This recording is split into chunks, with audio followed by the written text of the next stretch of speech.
Halo,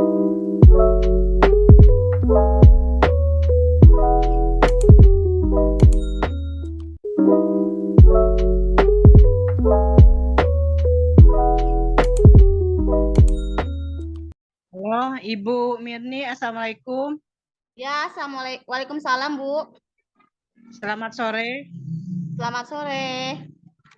Begini, Bu, kami mau bertanya mengenai masalah yang ada di sekolah kami, yaitu mengenai masalah anak dalam hal kesulitan membaca pada anak kelas 3. Ya. Jadi, saya mau bertanya kepada Ibu selaku guru penggerak.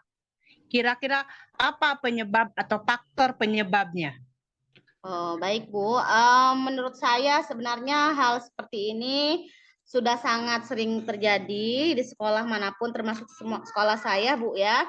Di antaranya ada beberapa faktor. Yang pertama faktor internal dan eksternal. Nah, untuk faktor internal itu sendiri yaitu kemampuan inteligensi si anak tersebut, daya tangkap saat menerima pembelajaran seperti itu. Untuk faktor eksternal itu lebih kepada dukungan orang tua maupun guru.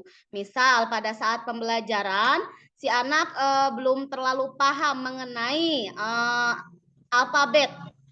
Dia paham alfabet, dia tahu alfabet, tapi ketika si anak tersebut diberikan alfabet yang diacak, nah anak tersebut cenderung belum bisa kadang-kadang, seperti yang sering saya temukan. Nah, kemudian yang kedua itu faktor eksternal itu pada kemampuan anak itu mengenai kemampuan menggabungkan suku kata.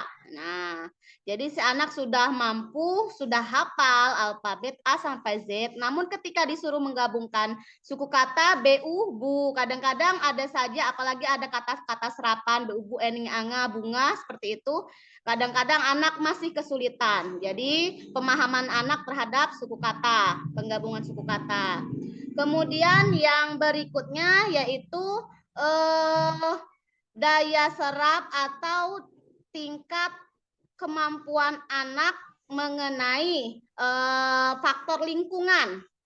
Jadi faktor lingkungan setempat ataupun kemampuan fasilitas pembelajaran yang diberikan sekolah itu biasanya tidak memadai atau kurang memadai.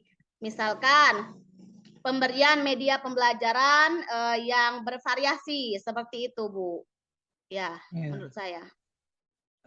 Bagaimana, Bu, untuk mengatasi solusinya atau saran-saran yang bisa menentaskan supaya anak cepat untuk menyerap daya tangkapnya dalam belajar membaca? Ya, kita kembali lagi kepada pemahaman si anak atau penyerapan daya tangkap anak tersebut, Bu. Yang pertama perlu latihan, ya. Latihan itu tidak hanya di sekolah saja, namun orang tua juga ikut andil terhadap perkembangan kemampuan membaca si anak tersebut. Nah, jadi selain di sekolah maupun di rumah, si anak tersebut harus terus-menerus pembelajaran tersebut dilakukan. Yang hal dasar saja dulu, setelah dia mampu menghafal alfabet, kita ajarkan dulu menggabungkan suku kata, itu saja dulu. Setelah suku kata sudah bisa tergabung, baru kita belajar per kalimat. Misal 2 kalimat dulu, saya membaca, setelah dia mengeja, suruh dia membaca dari awal ejaan tersebut sampai akhir. Kebanyakan siswa apabila langsung diberikan kalimat yang terlalu banyak, suku kata kalimat yang sangat banyak, anak itu cenderung tidak fokus. Misalnya pada kalimat hari ini saya akan pergi ke pasar. Dia mengeja dari awal sampai akhir. Kadang-kadang yang pertama dieja, setelah mengeja yang ketiga harus kembali lagi ke yang pertama, itu dia lupa. Makanya bertahap, berikan kalimat yang pendek dulu. Saya pergi ke pasar, seperti itu dulu. Setelah dia bisa menggabungkan suku kata. Jadi yang paling utama itu pembelajaran penggabungan suku kata dulu, Bu, ya. Kemudian yang kedua itu dukungan orang tua dan lingkungan sekitar saat belajar. Itu perlu ditingkatkan lagi sesuai dengan karakteristik anak tersebut. Itu, Bu.